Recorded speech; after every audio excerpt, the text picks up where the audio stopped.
പ്രദേശിലെ ഹാത്രസിൽ തിക്കിലും തിരക്കിലും 116 മരണം. മരണസംഖ്യ ഇനിയും ഉയർന്നേക്കുമെന്നാണ് സൂചന. മുഖ്യമന്ത്രി യോഗി ആദിത്യനാഥ് ഇന്ന് അപകടസ്ഥലം സന്ദർശിക്കും. ഭോലെബാബയുടെ പ്രാർത്ഥനാ ചടങ്ങിനിടെയാണ് ഈ ദുരന്തമുണ്ടായത്. ഹത്രസിൽ നിന്ന് തന്നെ തത്സമയം നമ്മൾ അച്യുതൻ ചെയ്യുന്നുണ്ട്. നമ്മുടെ ടീം അവിടെ എത്തിയിട്ടുണ്ട് എന്നാണ് മനസ്സിലാവുന്നത്. അച്യുതൻ, ഒരു ഗുഡ് മോർണിംഗ് പറയാനുള്ള ഒരു മാനസികാവസ്ഥയൊന്നും നമുക്കില്ല. അച്യുതന് അതും ഉണ്ടാവില്ലെന്നറിയാം. ഇന്ന് അങ്ങോട്ട് വല്ലാതെ വേദനിപ്പിക്കുന്ന വിവരങ്ങളാണ് പറയാനുള്ളത്. ഇപ്പോൾ അവിടെ എത്തിയപ്പോൾ ലഭിക്കുന്ന ഏറ്റവും പുതുതായ വിവരങ്ങൾ ആദ്യം പറയും.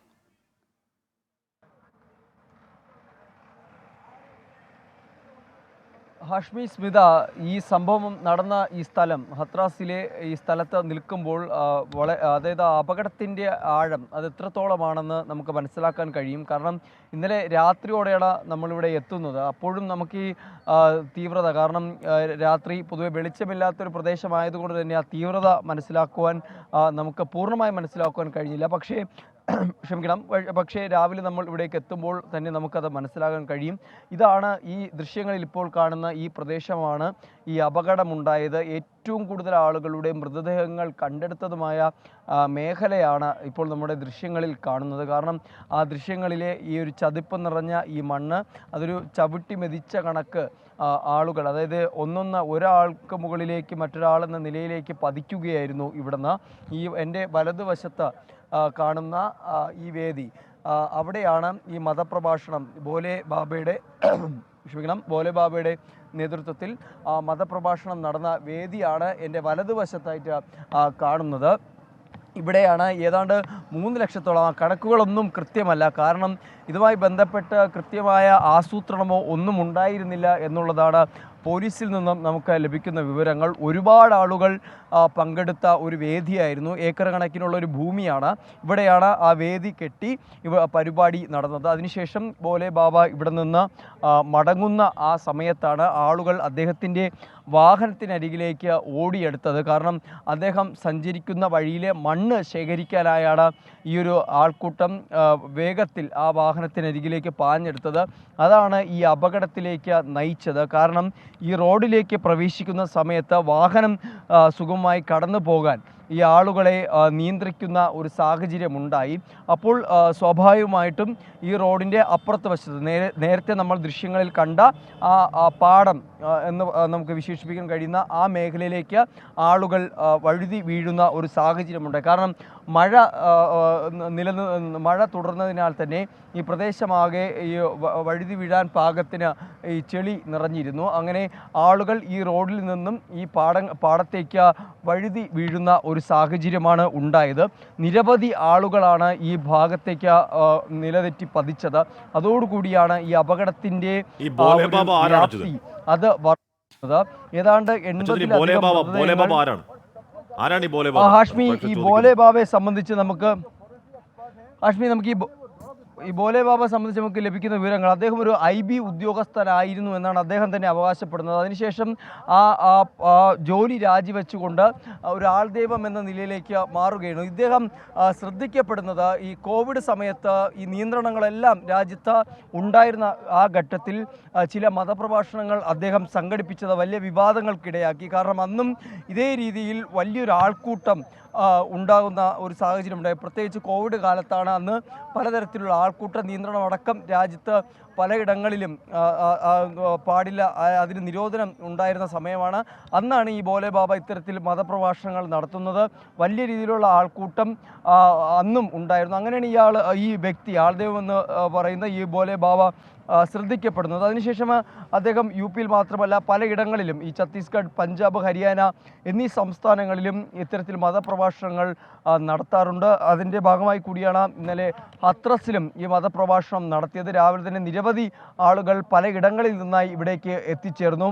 ആ കണക്കുകൾ സംബന്ധിച്ചൊരു വലിയ ആൾക്കൂട്ടം എന്നതിനപ്പുറത്തേക്ക് കൃത്യമായ കണക്കുകൾ ഇപ്പോഴും പോലീസിൻ്റെ പക്കലില്ല. എന്നാലും 2:30 ഈ പരിപാടി അവസാനിക്കുന്നത്. അതിനുശേഷം ഈ ആളുകൾ ഈ വാഹനത്തിന് നേരെ പാഞ്ഞടുക്കുകയായിരുന്നു, അപകടത്തിലേക്ക് എത്തുകയായിരുന്നു. നിലവിൽ ഈ പ്രദേശം ഇപ്പോൾ പോലീസ് നിരോധനം ഏർപ്പെടുത്തിയിട്ടുണ്ട്. കാരണം പരിശോധനകൾ ഇപ്പോഴും തുടരുന്നുണ്ട്. ഡോഗ് സ്ക്വാഡിനടക്കം കൊണ്ടുവന്നുള്ള പരിശോധനകൾ ഈ മേഖലയിൽ ഇപ്പോൾ പുരോഗമിക്കുകയാണ്. ഇന്നലെ വൈകി NDRF സംഘം ഇവിടെ എത്തിയിരുന്നു. NDRF സംഘത്തിൻ്റെ ഉന്നത ഉദ്യോഗസ്ഥർ എത്തി സ്ഥിതിഗതികൾ വിലയിരുത്തി. പോലീസിൻ്റെ തന്നെ ഉന്നത ഉദ്യോഗസ്ഥരും സംഭവസ്ഥലം സന്ദർശിച്ചിരുന്നു. 2 മന്ത്രിമാർ ഇപ്പോഴും ഈ ഹത്രസിൽ തുടരുകയാണ്. അടിയന്തര നടപടികൾ കൈക്കൊള്ളാൻ വേണ്ടി ഉത്തർപ്രദേശ് സർക്കാർ തന്നെ മുഖ്യമന്ത്രി യോഗി ആദിത്യനാഥ് നിയോഗിച്ചതാണ് 2 മന്ത്രിമാരെ. ഇതിന് പരിസരത്ത് ഈ അപകടം നടന്ന മേഖലയ്ക്ക് അടുത്തുള്ള ട്രോമ കെയറിൽ ഇന്നലെ രാത്രി നമ്മൾ അവിടെ പോയതാണ്. അവിടെയാണ് ആദ്യം ഈ അപകടത്തിൽപ്പെട്ടവരെ വേഗത്തിൽ എത്തിച്ച ഇടം. അവിടെ ആശുപത്രിയിൽ ചെല്ലുമ്പോൾ തന്നെ ആ ദയനീയമായിട്ടുള്ള കാഴ്ചകൾ, അതായത് പല ബെഡുകളും ഈ ചെളി പുരണ്ട അവസ്ഥയിലാണ്. ഈ ആശുപത്രിയുടെ പ്രവേശന ഭാഗങ്ങളിലെല്ലാം തന്നെ ചെളിയും അതിനോടൊപ്പം രക്തവും തളം കെട്ടിക്കിടക്കുന്ന ഒരു അവസ്ഥയാണുള്ളത്. അത്തരത്തിൽ വളരെ വേദനിപ്പിക്കുന്ന തരത്തിലുള്ള കാഴ്ചകളാണ് ആ ആശുപത്രിയിൽ കാണാൻ കഴിഞ്ഞത്. പക്ഷേ അവിടെ ഈ പറഞ്ഞതുപോലുള്ള അത്യാധുനിക സംവിധാനങ്ങളൊന്നും ഇല്ലായിരുന്നു. തുടർന്നാണ് വേഗത്തിൽ ആംബുലൻസിൻ്റെ സഹായത്തോടു കൂടി ആളുകളെ മറ്റ് ആശുപത്രികളിലേക്ക്, അലിഗഡിലെയും ഹത്രസിലെയും ജനറൽ ഹോസ്പിറ്റൽ പോലുള്ള ഇടങ്ങളിലേക്ക് മാറ്റുന്നത്. മൃതശരീരവും ഇന്നലെ ഈ അപകടത്തിൽ മരിച്ചവരുടെ മൃതശരീരങ്ങളും ഇവിടെ നിന്ന് മാറ്റുന്ന ഒരു സാഹചര്യമുണ്ടായി. നിലവിൽ ഈ ഹത്രസിലെ ജനറൽ ആശുപത്രിയിലും അലിഗഡിലെ ചില ആശുപത്രികളിലുമായാണ് ഈ പരിക്കേറ്റവർ ചികിത്സയിൽ കഴിയുന്നത്. അതിൽ ചിലരുടെ നില ഗുരുതരമായി തന്നെ തുടരുന്നു എന്നാണ് ലഭിക്കുന്ന വിവരങ്ങൾ. എന്തായാലും ഈ അപകടം നടന്ന മേഖലയിൽ അവിടെ ഈ അപകടത്തിൽപ്പെട്ടവരുടെ ചെരുപ്പുകൾ, ബാഗുകൾ അടക്കമുള്ള കാര്യങ്ങൾ ഇവിടെ കിടക്കുന്നതും നമുക്ക് ദൃശ്യങ്ങളിൽ കാണാൻ കഴിയും. ഇപ്പോൾ ഈ മേഖലയിലേക്ക് പ്രവേശനമില്ല. ഇന്നലെ രാത്രി നമ്മൾ ഇവിടെ നമുക്ക് പ്രവേശനമുണ്ടായിരുന്നു. പക്ഷേ ഇപ്പോൾ ഇത് ചില പരിശോധനകൾ നടത്തുന്നുണ്ട്. എന്തായാലും ഇനി അറിയേണ്ടത് ഈ അപകടം അത് ആരുടെ വീഴ്ചയാണ് ഇതിന് പിന്നിലെന്നുള്ളതാണ്. കൃത്യമായ ആസൂത്രണമില്ലാതെ നടന്ന ഒരു പരിപാടി, അതിനുശേഷം പരിപാടിക്ക് ശേഷം ഈ തിരക്ക് നിയന്ത്രിക്കുന്നതിന് പോലും ഒരു ക്രമീകരണം നമുക്ക് ഈ ദൃശ്യങ്ങളിൽ നിന്ന് തന്നെ മനസ്സിലാവും അത്രയും വലിയ മൈതാനമാണ്, അതിൽ തിങ്ങി നിറഞ്ഞ ആളുകൾ ഉണ്ടായിരുന്നു എന്നാണ് ഇപ്പോൾ നമുക്ക് ലഭിക്കുന്ന വിവരങ്ങളിൽ നിന്ന് മനസ്സിലാകുന്നത്. ഇപ്പോൾ വരുന്നതെങ്കിലും ഒരുപാട് പേർക്ക് പരിക്കുണ്ട്. പരിക്ക് പലരുടെയും അതിഗുരുതരമാണ് എന്ന് പറഞ്ഞു കഴിഞ്ഞാൽ അത് 116 നിൽക്കട്ടെ എന്നാണ് നമ്മുടെ ഒരു ആഗ്രഹമെങ്കിലും അതിന് മുകളിലേക്ക് ഉയരാനുള്ള എല്ലാവിധ ദൗർഭാഗ്യവശാൽ എല്ലാ സാധ്യതകളും ഉണ്ട്.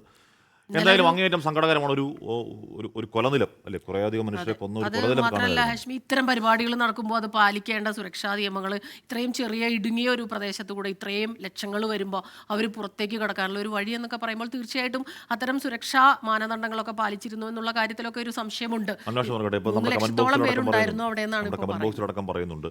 അവരുടെ വിശ്വാസത്തെ അല്ലെങ്കിൽ അത്തരം വിശ്വാസങ്ങളാണ് കാരണം എന്നൊക്കെ പറയുന്നുണ്ട്. അതിൽ കാര്യമില്ലാതല്ല, പക്ഷെ അത് ഇന്ന് പറയേണ്ട ഒന്നല്ല, നമുക്ക് നാളെ പറയാം. അതാണ് നമ്മളിങ്ങനെ പരാതി പറയുന്നതിലോ അല്ലെങ്കിൽ വിമർശിക്കുന്നതിലോ ഈ ഒരു അവസരത്തിൽ കാര്യമില്ല.